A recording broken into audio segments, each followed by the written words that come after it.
On ne pas tous, bien-aimés frères et sœurs, pourquoi Kabila veut revenir maintenant au Congo et en passant par les territoires occupés, par Goma. Ce n'est pas la première fois, les amis. Kabila passe bien là-bas tout le temps. Maintenant, il veut venir s'installer. En fait, c'est ça le problème. Il veut venir maintenant s'installer à Goma pour créer, tenter de voir s'il ne peut pas créer un État indépendant qu'on va appeler l'État de la République du Kivu. Ce type-là, c'est un aventurier. Vous voyez, c'est ça aussi, quand on n'est pas parti à l'école et on est monté très haut, hein, on est un arriviste, on devient complètement dingue. Il croit en même temps venir laver l'image de Kagame, bien sûr. C'est ça la priorité, laver l'image de Kagame, pour que Kagame puisse dire maintenant partout devant le monde entier, vous voyez, ce n'est pas une guerre qui me concerne, c'est une guerre entre les Congolais.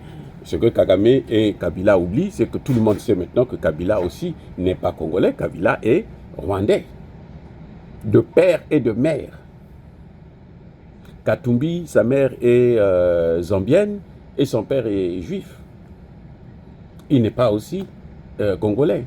Donc ce sont des étrangers qui sont venus s'enrichir au Congo, qui veulent maintenant détruire le même Congo qui les a élevés, leur a donné beaucoup d'argent. Alors, pour Kagame et Kabila est un peu forcé par Kagame. Quand vous regardez bien la situation, c'est qu'il y a une pression de Kabila sur Kagame pour que, comment dirais-je, Kabila puisse s'afficher maintenant au grand jour. Parce que le M23 n'a pas été créé par Kagame seul, il a été créé par Kagame et Kabila. Et Kabila a créé une branche politique du M23 qu'on appelle l'AFC, l'Alliance du Fleuve Congo. Et cette AFC ne peut pas évoluer si elle n'a pas un bras armé. Et donc le bras armé, c'est le M23. C'est ce que je vous ai toujours dit. La diplomatie marche toujours avec une force militaire.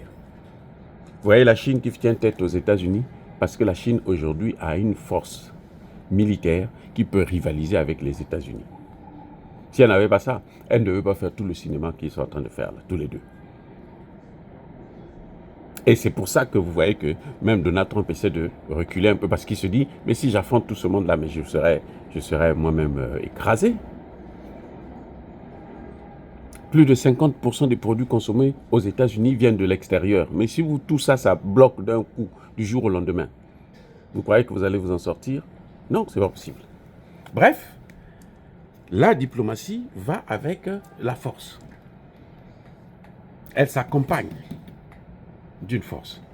C'est pour ça que maintenant, Kabila veut venir lui-même pour gérer à la fois le M23 et l'AFC. Et il y a même des problèmes d'ailleurs, puisque les Bissimois et les autres qui sont déjà là-bas, qui ont pris des postes de gouverneur, vice-gouverneur, machin, tout ça là, ne veulent pas que Kabila vienne. Même si c'est lui qui a maintenant l'argent pour financer, parce que Kagame n'en a presque plus. Vous voyez? Alors, ce qui est en train de se passer, c'est que non seulement il veut blanchir, mais il veut venir contrôler le mouvement. Il veut montrer à la communauté internationale qu'en fait, ce n'est pas le Rwanda, il y a un problème au Congo, entre les Congolais. Il y a des rumeurs qui courent, qui disent qu'il a reçu la bénédiction de Tshisekedi. Moi, je ne pense pas à ça. Bon, je ne sais pas, mais ce serait trop idiot pour un président de soutenir un président qui se transforme en rebelle. Ça, ce serait vraiment la plus grosse erreur que personne ne pourra pardonner à Tshisekedi. Parce que comment peut-on expliquer qu'un président, un ancien président qui devient rebelle, président de la République, après 18 ans de gestion de pouvoir, il devient rebelle. Et 18 ans là, il a détruit et l'administration et l'armée. C'est pas Tshisekedi qui a détruit l'administration et l'armée, hein. Non, c'est Kabila. C'est Kabila qui a fait ça. Pour plaire à son frère rwandais Paul Kagame. Parce que les deux travaillent ensemble et ils ont toujours travaillé ensemble.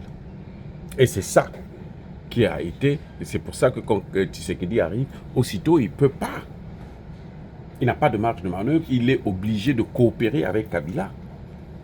Et au fur et à mesure, il a commencé à reprendre les choses en main, ses pouvoirs, ainsi de suite, jusqu'à aujourd'hui maintenant, il a les pleins pouvoirs, et maintenant, il n'a plus de raison d'échappatoire. Parce que maintenant, c'est fini. Le temps de grâce est terminé. Il faut qu'il agisse.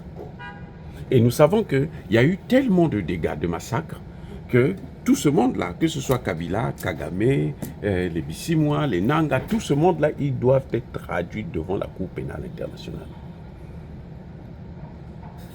Et moi, je ne pense pas que même les Américains vont accepter que Kabila puisse venir maintenant prendre le Kivu et puis faire un État particulier. Non. Il peut peut-être avoir le courage le soutien de la France, mais ça ne veut absolument rien dire. La France, maintenant, la France est terminée. Tout ce que la France fait, eh ben, ça change les choses. Et ce qui est pire, c'est qu'il vient au mauvais moment. Vous savez qu'en ce net moment, au moment où je vous avais dit hier ou avant-hier qu'il y avait des combats, des violents combats à Goma. Ils sont toujours là, des terreaux. Mais il y a des violents combats là-bas. Ce matin-là, depuis hier, il y a de violents combats jusqu'à Bukavu. Ils ont récupéré pas mal de zones. Minembwe a été récupéré déjà. Donc autour de Bukavu, là, c'est le feu qu'il y a là-bas. Donc je ne suis pas sûr que Kabila va oser. Parce que s'il rentre encore là-bas, il le fait déjà, mais il le fait en cachette.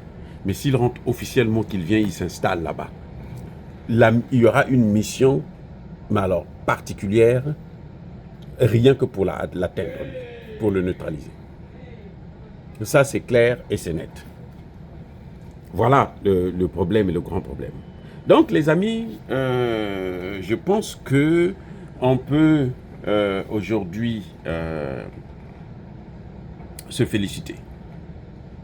Ceux qui critiquaient Tshisekedi parce qu'il avait dit que Kabila était derrière, ben maintenant, non que la honte. La honte. Nous, on avait déjà dit ça depuis très longtemps. Avant même que Tshisekedi ne parle, moi j'accusais déjà Kabila. Pour dire que c'est lui qui a détruit l'armée, c'est lui qui a détruit l'administration. C'est pour ça que maintenant il veut venir récupérer, colmater les brèches. Et il y a un principe. Si vous voyez un président d'un pays qui, après son mandat, ou ses multiples mandats, devient rebelle, c'est qu'il a été rebelle avant. Vous allez voir que les présidents qui font des coups d'État, après qu'ils soient partis du pouvoir, ils avaient pris le pouvoir par un coup d'État. Vous allez le remarquer. En fait, regardez en Afrique, là. Un président qui a pris le pouvoir par le coup d'État, en général, s'il perd le pouvoir par les urnes, il fera un coup d'État pour reprendre ce même pouvoir. En général. Donc, quand vous avez un président qui devient rebelle, c'est qu'il a été rebelle avant. Donc, tous les mouvements qu'il y a eu, APR, AFDL, RCD, CNDP, M23 et autres, Kabila est co-créateur. Surtout quand il était président, il avait l'argent. Les contrats avec la Chine, ça n'a pas apporté de résultats. Pourquoi? Parce que l'argent que la Chine donnait, on mettait ça dans le compte particulier de Kabila. C'est lui qui prenait cet argent, mettait dans ses poches. C'est pour ça que maintenant, c'est avec cet argent qu'il le fait. Mais Kabila subit aussi la pression de Kagame. Kagame ne veut pas tomber seul. Écoutez, Kagame ne veut pas tomber seul. Kagame veut partir avec ses gens. Ceux qui ont travaillé avec lui depuis longtemps. C'est Kagame qui expose, qui est en train de forcer Kabila à revenir prendre le règne.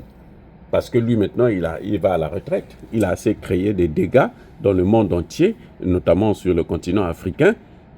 Donc maintenant, il veut que les autres puissent y être. Voilà, soyez bénis.